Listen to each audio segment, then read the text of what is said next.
السلام عليكم ورحمة الله وبركاته. إن الحمد لله والصلاة والسلام على رسول الله وبعد. أعوذ بالله من الشيطان الرجيم. بسم الله الرحمن الرحيم. وما أنزلنا على عبدنا يوم الفرقان يوم التقى الجمعان. صدق الله العظيم. সুপ্রিয় দর্শক, কাছে কিংবা দূরে, শহরে কিংবা গ্রামে, দেশে কিংবা প্রবাসে, বিশ্বের যে কোনো প্রান্ত থেকে আমাদের এবং আপনাদের সকলের প্রিয় চ্যানেল দীপ্ত টেলিভিশনের পর্দায় পলি কেবলস নিবেদিত Subhe Sadiq, powered by Beacon pharmaceuticals limited, co sponsored by Islami bank Bangladesh PLC. আপনারা আমাদের অনুষ্ঠান দেখছেন, আপনাদের সবাইকে সুস্বাগতম। সুপ্রিয় দর্শক, আপনারা জেনে থাকবেন আমরা প্রতিদিন পবিত্র মাহে রমাদানের শুভ এই ক্ষণে জীবন ঘনিষ্ঠ একটি বিষয় নিয়ে আলোচনা করি। আজকেও এর ব্যতিক্রম হবে না। আজকে আমাদের যে বিষয় অত্যন্ত গুরুত্বপূর্ণ বিষয়, মুসলমানদের প্রথম বিজয়। কাফেরদের সাথে মুসলমানদের প্রকাশ্যে প্রথম বিজয় ছিল বদর। সেই বদর রমাদানে ঘটিত হয়েছিল। মুসলমানদের প্রথম বিজয়ে এসেছে রমাদানে। সেই বিষয় নিয়ে গুরুত্বপূর্ণ আলোচনা করার জন্য আমরা বিজ্ঞ দুজন ইসলামিক স্কলার্সকে আমরা আমাদের আজকের স্টুডিওতে আমন্ত্রণ জানিয়েছি। আসুন আমরা তাদের সাথে আপনাদেরকে পরিচয় করিয়ে দিই। প্রথমে আমরা পরিচয় করিয়ে দিতে চাই মাওলানা মোহাম্মদ আফসারউদ্দিন হেলালি, ইমাম ও খতিব, রজব বিন উসমান জামে মসজিদ, ঘোষবাগ, আশুলিয়া, ঢাকা। আসসালামু আলাইকুম ওয়া রাহমাতুল্লাহি ওয়া বারাকাতুহু। ওয়ালাইকুম আসসালাম ওয়া রাহমাতুল্লাহি ওয়া বারাকাতুহু। এবং আমাদের সাথে আরেকজন বিজ্ঞ ইসলামিক স্কলার্স আছেন, জনাব এটিএম মাহবুবুল আলম মজুমদার, সহকারী অধ্যাপক, হাজি মরণ আলী কামিল মাদ্রাসা, তেজগাঁও, ঢাকা। আসসালামু আলাইকুম ওয়া রাহমাতুল্লাহ। ওয়ালাইকুম আসসালাম ওয়া রাহমাতুল্লাহি ওয়া বারাকাতুহু। স্যার, আপনাদের দুজনকে অসংখ্য মোবারকবাদ। আপনারা আমাদের আজকের এত গুরুত্বপূর্ণ একটি এপিসোডে আমাদেরকে এবং আমাদের সুপ্রিয় দর্শকদেরকে অত্যন্ত গুরুত্বপূর্ণ মেসেজ দেওয়ার জন্য উপস্থিত হয়েছে। আমরা আর কথা বাড়াবো না। প্রিয় দর্শক, আমরা জানি যে বদরের গুরুত্ব কত বেশি আমাদের জীবনে, এবং বদরের যে ইতিহাস, সেই ইতিহাসের সাথেই আমাদের আজকের জীবন ব্যবস্থা জড়িত। বদর থেকেই আমাদের ইসলামের বিজয় শুরু, এবং বদর থেকেই মুসলমানরা নিজেদেরকে মুসলিম জাতি হিসেবে প্রকাশ্যে ঘোষণা করতে একদমই নিজেদেরকে ভাগ্যবান মনে করেছে। সেই বিষয়ে আজকে আমরা আলোকপাত করব। আমরা প্রথমেই যাব আমাদের আজকের বিজ্ঞ Islamic scholars ATM Mahbubul Alam Majumdar. Sir, please আপনি বদর সম্পর্কে আমাদেরকে গুরুত্বপূর্ণ মেসেজ দিবেন। আলহামদুলিল্লাহ, নাহমাদুহু ওয়া নুসাল্লি আলা রাসূলিল কারীম।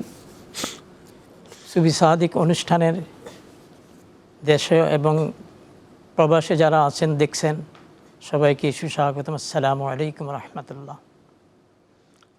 মাহে রমাদানের জিহাদ এবং এই রমজানের এই বদরের যুদ্ধ অত্যন্ত গুরুত্বপূর্ণ একটা টপিকস। যে এই বদরের যুদ্ধ নিয়ে আলোচনা করতে গেলে আমরা একটু পিছনে আসতে হবে। রাসূল পাক সাল্লাল্লাহু আলাইহি সাল্লাম মক্কি জীবনে উনি 13 বছর ইসলাম প্রচার করেছিলেন, কিন্তু সেখানে তাকে থাকতে দেয়নি। তিনি হিজরত করে মদিনায় চলে গেলেন 622 খ্রিস্টাব্দে। যাওয়ার পরে সেখানে তিনি ইসলাম এবং মুসলমানদেরকে নিয়ে ইসলামিক চর্চা নিয়ে তিনি সামনের দিকে এগোচ্ছেন। এরই মধ্যে রমজান মাস আসলো। মক্কা কেন্দ্রিক আবু জেহেল তাদের নেতৃত্বে বড় বড় দনল্লাদের টাকা পয়সা, ধন সম্পদ নিয়ে তারা সিরিয়া গমন করলেন মুসলমানদেরকে, মদিনার মুসলমানদেরকে ধ্বংস করে দেওয়ার জন্য। এবং সেখান থেকে বিশাল মোটা অঙ্কের অস্ত্রশস্ত্র নিয়ে ক্রয় করে আবু সুফিয়ান যখন ফিরছেন, তার আগেই তিনি মক্কাতে সংবাদ প্রেরণ করলেন, মদিনার মুসলমানেরা আমাদের সকল অস্ত্রশস্ত্র লুট করে নেওয়ার জন্য আমাদের রাস্তা গতিরোধ করেছে, আমাদেরকে তোমরা রক্ষা করো। সেখান থেকে আবু জেহেল তার সঙ্গপঙ্গ নিয়ে 24 জন লিডারকে নিয়ে বদরের প্রান্তে রওনা হলেন 1000 সৈন্য সামন্ত নিয়ে। মুসলমানরা সংবাদ পেয়ে যে আমরা আবু সুফিয়ানের রাস্তা গতিরোধ করলাম না, মিথ্যা গুজব সংবাদ রটনা করে আমাদেরকে এই পথে নিয়ে যাচ্ছে। যাক, মুহাম্মদ সাল্লাল্লাহু আলাইহি সাল্লাম মদিনা কেন্দ্রিক মুসলমানদেরকে নিয়ে সমবেত মুসলমানদেরকে নিয়ে সিদ্ধান্ত নিলেন কী করা যায়, আমরা আমাদের এই আত্মপক্ষ সমর্থনের জন্য আমরা রেডি হই। তারা যেহেতু আসতেছে আমাদেরকে ধ্বংস করে দিবে, মক্কাতে অনেক কিছুই করেছে। 622 খ্রিস্টাব্দে তিনি অবস্থান করার পরে 622, 23, 24 খ্রিস্টাব্দে বদরের যুদ্ধ সংগঠিত হয়। এই সংগঠিত হওয়ার জন্য মুসলমান, আমরা যদি বলি হিজরি দ্বিতীয় সনে, 313 জন সাহাবাকে নিয়ে রওনা দিলেন। নিয়ে আস্তে আস্তে মদিনা থেকে 70 মাইল দক্ষিণ পশ্চিম কোণে অবস্থিত বদর প্রান্তরে সেখানে অবস্থান করলেন। এদিক থেকে মক্কার কাফের সৈন্যরা আবু জাহেলের নেতৃত্বে 1000 সৈন্য সামন্ত নিয়ে বদরের প্রান্তরে কাছে উপস্থিত হয়ে গেল।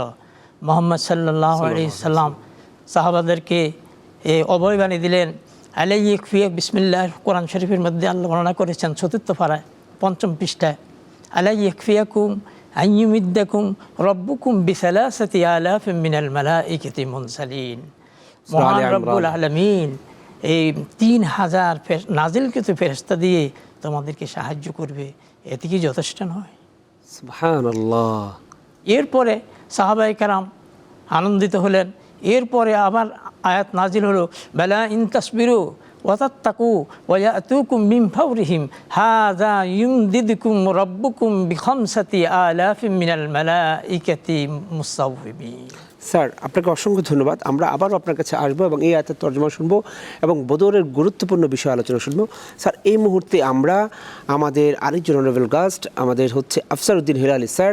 স্যার, আপনার কাছ থেকে আমরা জানতে চাইব, বদর যে সংঘটিত হয়েছে এটা ইসলামের নিঃসন্দেহে জিহাদ ইসলামের অনেক একটা গুরুত্বপূর্ণ একটা বিষয়, যেই যুদ্ধের মাধ্যমে কাফের এবং মুসলমানদের একটা বিশাল একটা বিষয় এখানে স্পষ্ট হয়ে গিয়েছে।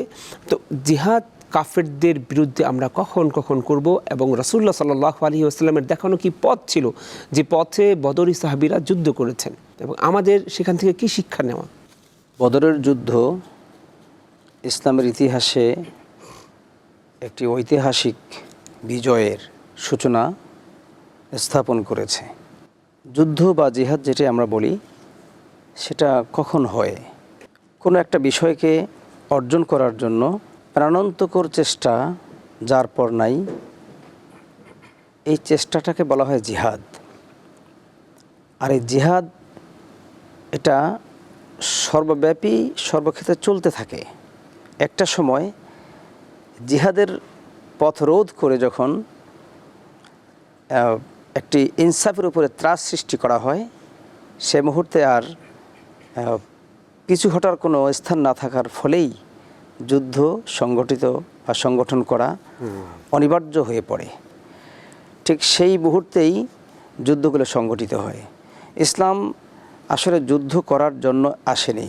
ইসলাম কারোর সাথে শুরুতে যুদ্ধ করেও নেই। ইসলামের মুসলমানদেরকে, নবী রাসূলদেরকে যুদ্ধ করতে বাধ্য করা হয়েছে। রমজান মাস ইবাদতের মাস, রমজান মাস আল্লাহ পাকের নৈকট্যশীল বান্দা হওয়ার মাস, রমজান মাস ধৈর্য, সহিষ্ণুতা, সহনশীলতার মাস, দানশীলতার মাস, ক্ষমার মাস।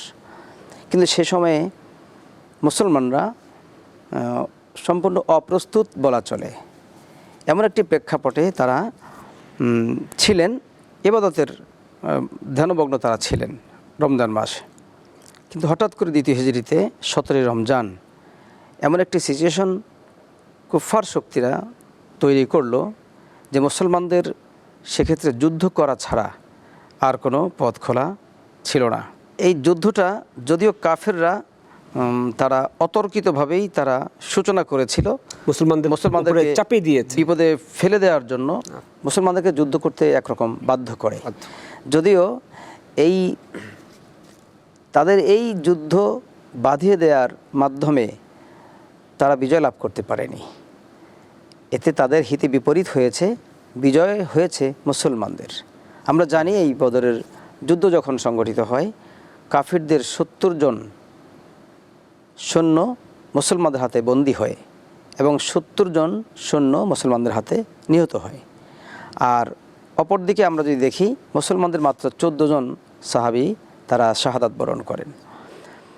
এই ইসলামের প্রথম শাহাদাত, সুবহানাল্লাহ। এবং আরও আশ্চর্যের বিষয় হচ্ছে, এখানে মুসলমানদের সৈন্য সংখ্যা ছিল মাত্র 313 জন, অপরদিকে কাফেরদের সৈন্য সংখ্যা ছিল 1000। এই 1000 সৈন্য সংখ্যা নিয়ে তারা আত্মম্বরিতার সাথে, গর্বের সাথে, সাহসিকতার সাথে, অহংকারের সাথে তারা যুদ্ধের ময়দানে ঝাঁপিয়ে পড়ে। আর আল্লাহ সুবহানাহু ওয়া তাআলা এই 313 জনের যে তাদের আত্মিক যে একটা তীব্র আকাঙ্ক্ষা, ইসলামের প্রতি আনুগত্যর পরিপূর্ণ মর্যাদাপূর্ণ একটা ঈমান তাদের ভিতরে, তার পুরস্কার স্বরূপ আল্লাহ সুবহানাহু ওয়া তাআলা তাদেরকে প্রথমে 3000, পরবর্তীতে আরও 2000 বাড়িয়ে 5000 ফেরেশতা পাঠিয়ে আল্লাহ পাক মুসলমানদেরকে সাহায্য করেছিলেন। স্যার, তাহলে কি আমরা এই জিনিসটা মেনে নিতে পারি যে আপনি যদি কোনো বিজয় চান তাহলে সেটা শক্তি, সামর্থ্য এগুলো দিয়ে হবে না, যদি বিজয় অথবা নেতৃত্ব এগুলো সম্পূর্ণ রব্বে কারিমের পক্ষ থেকে আসে, এটাই কি সঠিক? এটাই সঠিক, আল্লাহর পক্ষ থেকে। আমরা আবারও আপনার কাছে আসব। আমরা আমাদের অনারেবল গেস্ট, আমাদের আজকে এটি মাহবুব আলম মজুমদার স্যার, আমরা আপনার কাছ থেকে জানতে চাইব, মুসলমানরা মাত্র 313 জন, সেখানে প্রায় 1000-এর মতো হচ্ছে কাফেররা ছিল। এখানে মুসলমানদের ঈমান এবং বিশ্বাসের জয় এবং রাসূলুল্লাহ সাল্লাল্লাহু আলাইহি ওয়াসাল্লামের বিশেষ দোয়াগুলো মুসলমানরা কিভাবে পেয়েছেন? আল্লাহ সুবহানাহু তাআলা আমাদেরকে 12 মাসের মধ্যে একটি মাস রমজানের রোজা আমাদের জন্য ফরজ করে দিয়েছিলেন। আত্মসংযমের মাস, কোরআন নাজিলের মাস, শবে কদরের মাস, এই মাসে ইবাদত বন্দি করবে, এটাই ছিল আমাদের প্রত্যাশা এবং আশা। এরই মধ্যে কাফেররা যখন আমাদের উপর চাপিয়ে দিল যে মিথ্যা গুজবরে যে আবু সুফিয়ানের নেতৃত্বে সৈন্য সামন্ত বা অস্ত্রশস্ত্র ক্রয় করে নিয়ে মুসলমানরা অবরোধ করেছে, এই মিথ্যা কথাটা চাপিয়ে দিয়ে শেষ পর্যন্ত যুদ্ধ বাঁধি গেল। এই যুদ্ধ বাঁধাতেই মুহাম্মদ সাল্লাল্লাহু আলাইহি ওয়াসাল্লাম সাহাবায়ে কেরামদের ইচ্ছা অনুযায়ী মদিনা থেকে 70 মাইল দূরে গিয়ে সেখানে অবস্থান নিলেন 313 জন সেনাবাহিনী নিয়ে। তাও সেনাবাহিনী কেমন নতুন ইসলাম, এর মধ্যে ছোট বাচ্চাও 2 জন ছিল, মাহাজ আর মুআব্বাদ, 10 এবং 11 বছরের বাচ্চা, তারাও রাসূলের সাথে গেলেন। স্যার, এটাই ইসলামের সৌন্দর্য আমরা যদি মনে করতে পারি। ইসলামের প্রথম এই যুদ্ধ ছিল বদরের যুদ্ধ, এটা জিহাদ, এটা রমজান মাসে অনুষ্ঠিত হয়, 17ই রমজান। তো সেখানে গিয়ে এই 2 জন বাচ্চা দৌড়াদৌড়ি করতেছে। আল্লাহ রাসূল বললেন, হে মাহাজ মুআব্বাদ, তোমরা কেন এভাবে দৌড়াদৌড়ি করতেছো? কয় না, আবু জেহেল কোথায়, আবু জেহেল কোথায়, আবু জেহেলকে শেষ করে দেবো, সেই মুসলমানদেরকে এইভাবে ধ্বংস করতে আসছে। তো শেষ পর্যন্ত আল্লাহ রাসূল বললেন, কি দিয়ে তোমরা তাকে হত্যা করবে, কিছুই নাই তোমাদের কাছে। তো আল্লাহ রাসূল 2 জনের হাতে 2টা খেজুরের ঢাল দিলেন। আল্লাহ, এই 2 জন খেজুরের ঢাল নিয়ে সামনের দিকে এগিয়ে গেলেন। আগেই গিয়ে বললেন, আবু জেহেল কোথায়? ওই মাহাজ মুআব্বাদ আবু জেহেলকে জিজ্ঞেস করে, আবু জেহেল কোথায়? তা আবু জেহেল বল, আমিই তো আবু জেহেল। মাহাজ আর মুআব্বাদ এই খেজুরের ঢাল দিয়ে আবু জেহেলকে আঘাত করলেন। আঘাত করার সাথে সাথে আবু জেহেল সেখানে পড়ে গেলেন, আঘাতপ্রাপ্ত হয়ে মৃত্যুবরণ করলেন। যুদ্ধ আরম্ভ হয়ে গেল। নবী রাসূলুল্লাহর হাতের যে ডাল, এটা দিয়ে তাকে হত্যা করা হলো। এটা সুবহানাল্লাহ, মানে প্রচণ্ড আঘাত প্রাপ্ত এই তলোয়ারের কাজ করেছিল খেজুরের ডাল। যুদ্ধ আরম্ভ হয়ে গেল।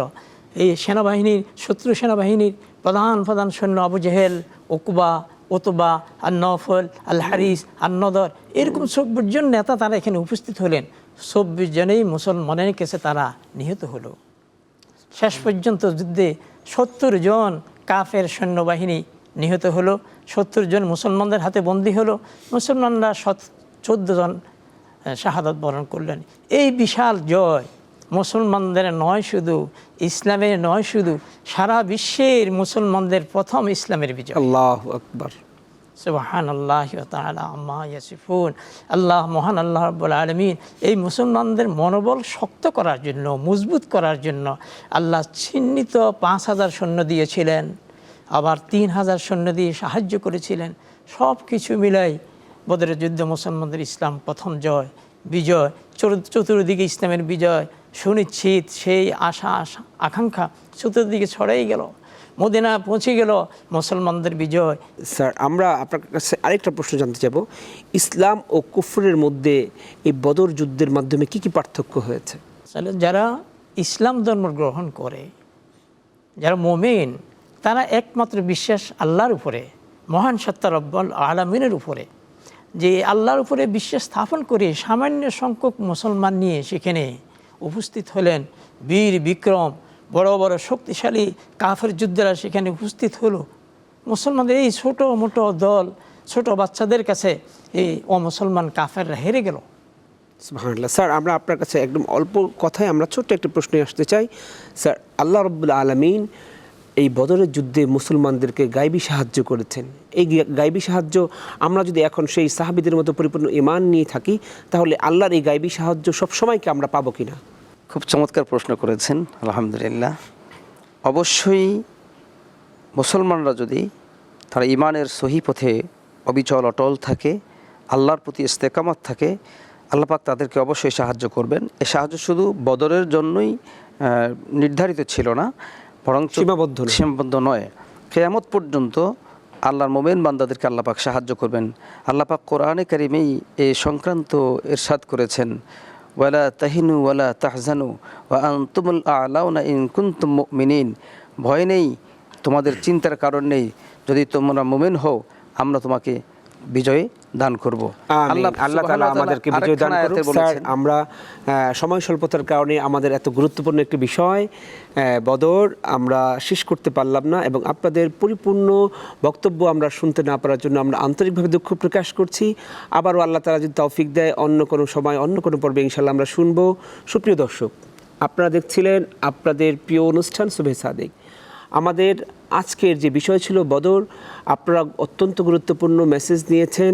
আশা করি আল্লাহ রাব্বুল আলামিন আমাদেরকে বদরের কাছ থেকে যে যে শিক্ষাগুলো নিয়েছি সেই শিক্ষার উপরে আমরা যেন আমাদের জীবনকে বাস্তবায়ন করতে পারি সে তৌফিক দান করুক। সুপ্রিয় দর্শক, আপনারা দেখছিলেন আপনাদের প্রিয় চ্যানেল দীপ্ত টেলিভিশনের পর্দায় পলিকেবলস নিবেদিত Subhe Sadiq, powered by Beacon pharmaceuticals limited, co sponsor by Islami bank Bangladesh PLC. আবারও দেখা হবে, আবারও কথা হবে অন্য কোনো পর্বে। এ পর্যন্ত ভালো থাকুন, সুস্থ থাকুন, থাকুন নিরাপদে।